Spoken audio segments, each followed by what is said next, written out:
Hey, what's up guys, welcome back to another Monsters video. So in today's video, I'm back with another tier list. We're back with another tier list. This is actually exciting. We are going to be doing the best to worst ancestral, tier list ranking. So I hope you guys are excited. If you are, make sure you drop a like and subscribe. Anyways, let's go and get started.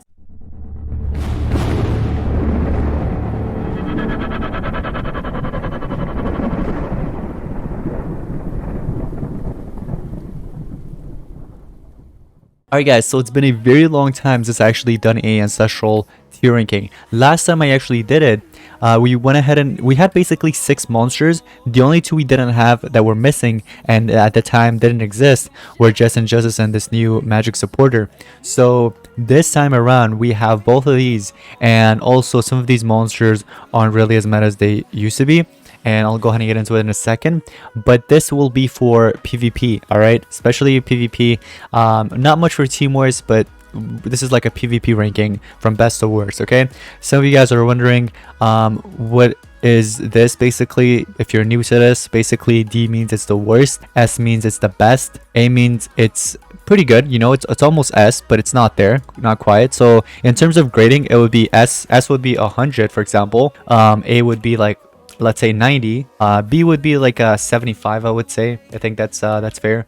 And then C would be like around 50, and then D is like basically 10, let's just say, or 0. All right, so that's basically the way I kind of look at it, and I'm gonna basically grade this. So S is the best, D is the worst. Let's go ahead and start ranking these monsters, guys. All right, so first of all, let's go ahead and start off with Bobby Bashir, since he's actually first here. I personally think this monster deserves S tier for PvP because you see it almost everywhere. This monster is just dominating right now on PvP. Some players are literally leaving comments on my videos. They're like, PvP is so boring because everybody's just using Bobby Bashir, Dumbane, and any of the other dodge area like Ural, or there's another dodge area that actually goes well with this monster, but basically that's what everybody's basically using. And honestly, I agree with you. I mean, I see what you mean. I've seen it for myself. I got to legendary 4 actually recently, remember? So I've been seeing it here and there, and I remember when I used to do like monster reviews on Bunky's account. I would see a lot of this, and it would be so annoying going up against, because it's almost impossible to win against it. But I'm sure some things here and there changed, so, but still it deserves S tier in my opinion. Now let's go ahead and move on to the next monster. I personally think for PvP, Grafania Iron Wings at the moment, I think he deserves A spot. I know some of you guys are like, what about S? Not really. I mean, yeah, he's still pretty good, but if I had to choose between Bob Bashir and this monster, I'd go with Bob Bashir, obviously, for PvP, right? It'd be obviously just an easy win.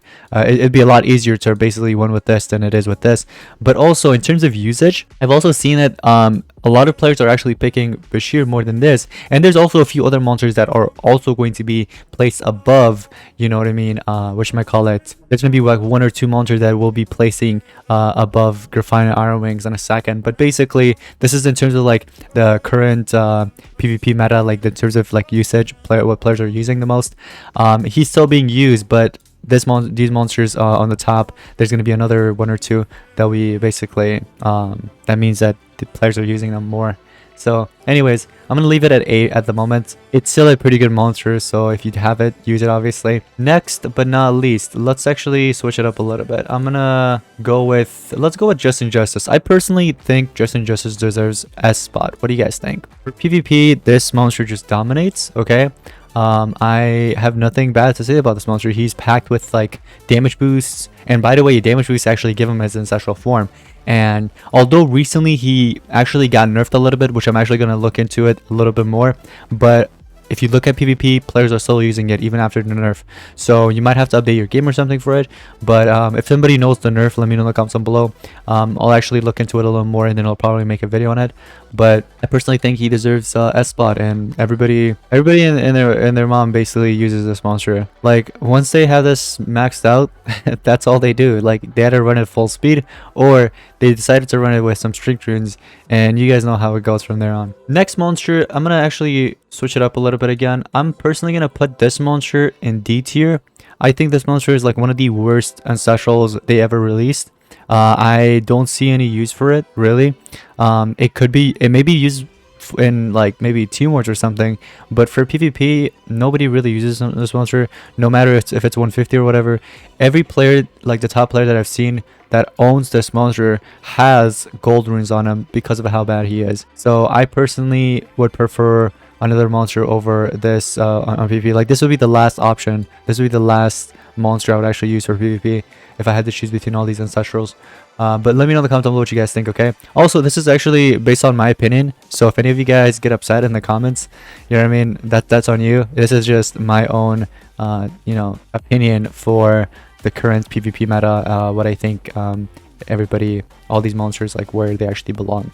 So anyways, next, let's go ahead and get into for example, Stormbringer. What do you guys think Stormbringer is at the moment?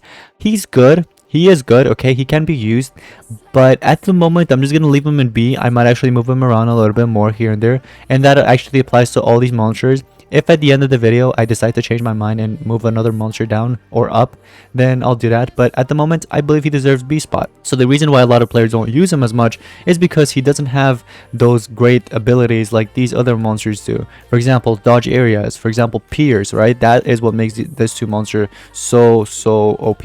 I believe also Bashir has a Pierce, if I'm not mistaken, and he just goes nuts once he gets his awakening form. But with this monster, not so much. He's just basically like a pure attacker, basically, with no type of, you know, special trait, I would say, like, you know, dodge area, like I said, or Pierce. But even with his awakening, he doesn't have Pierce. I feel like that would have made him a little bit more use, but I guess not. Next up on the list, who shall we do? Who shall we do next? I think I'm gonna go with this monster. So when it comes down to this magic supporter, she is good. She's really good.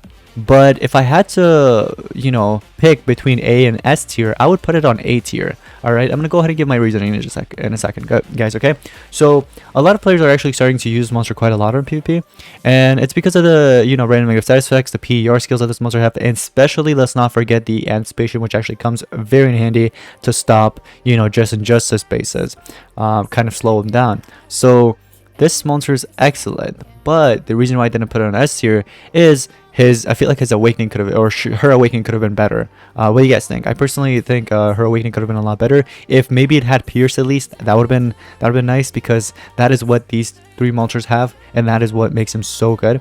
But this monster just alone, in terms of trait and skills, you know, I'm gonna put it on A tier because I think she deserves there. So I'm just gonna leave it at A. If I decide to change my mind later on, I'm gonna go ahead and do it. But if not, I'm gonna leave it there. But next, let's not forget about the one and only Tideborn. For PvP at the moment, I feel like players stopped using this monster. Like, as good as he was in the past, and I feel like he still is, but it's just like there's better monsters now, you know what I mean, that basically kind of dominates on PvP. So since there's better options, players tend to use those monsters unless they don't have those options, which again, we're talking about these four. If they don't have these four, or let's say they have one or two of them, whoops, I didn't mean to change that, go back down. But basically, if they don't have, let's say, more than 2 or 3 of these options, then they're going to go ahead and use this as a substitute. So I personally think that this monster deserves B tier, 75 for PvP. What do you guys think? But last but not least, the one and only, guys, we're talking about Calarok. Okay, so this rage skin monster, he's basically a taunt slash attacker. It's like a hybrid, basically. I personally think he deserves C tier for PvP. There's better options, like for example, there's Dumbane. I personally like Dumbane quite a lot. Let's also not forget Skype Cold, right? So Skype Cold is also a really good option to use. And there's many other monsters, like for example, Flame Guard would be another option. I feel like players will actually use over this. Again, this is not for team wars, this is for PvP, okay? From what I see on PvP, from basically like my opinion, I think I'm gonna put him on, you know, C tier, because he doesn't deserve like B or A tier, especially not A tier. B tier maybe, okay, but not A tier for sure. So I'm trying to see if I have to change any monsters here and there, like if I had to make any changes. So the two most OP monsters right now that are dominating like crazy are these two, and then the other two that are really good that also are dominating on PvP but doesn't deserve S tier, I would say would be these two for sure. And then B tier, you know, it's these two. Maybe I feel like I should put this one down here. What do you guys think? Or should I just leave it up there? I'm debating whether or not I should actually leave this on B or C, but it doesn't matter. I just want you guys to actually kind of get like a idea of what you should actually invest in as well in the game. So what you should do is, first of all, invest in these two monsters, max them out, or at least get them to like a high enough rank where you're comfortable using it on PvP and you can dominate with it, right? And then you should move on to these two after. And if I had to rank like in terms of which monsters you should actually focus on in the beginning, would be, let's say if you have all of them, right? You have all of them and you have their eggs. I personally would do these two first. It doesn't matter which one you do first, but just get them done. And then I would personally do either Grafiner Iron Wings or this one. If you have these two, then you don't really need another attacker. So both of them are attackers, although like Bashir is supposed to be a supporter, but a lot of players actually use it as an attacker. We have a lot of monsters like that. Can 11 is supposed to be an attacker, but everybody uses it as a supporter. But anyways, after you max these two out, I would focus on this one instead. So this would be next in terms of like ranking. You should actually focus on this next. And then it would be Grafiner Wings. And then what I would do is I would actually focus on Tideborn next. I would actually max this out. Then I would do Stormbringer or this one, whichever one you want. And then this should be your last option. But anyways, guys, that is going to wrap it up for today's Monster Gens tier list video. I hope you guys enjoyed it. And if you did, make sure you drop a like and subscribe. Let me know in the comments down below your thoughts and opinions on this tier list I made. And what your opinions are in the comments. What you think every monster deserves based on, I guess, your opinion. So anyways, guys, thank you all so much for watching. I'll see you next one. Peace out.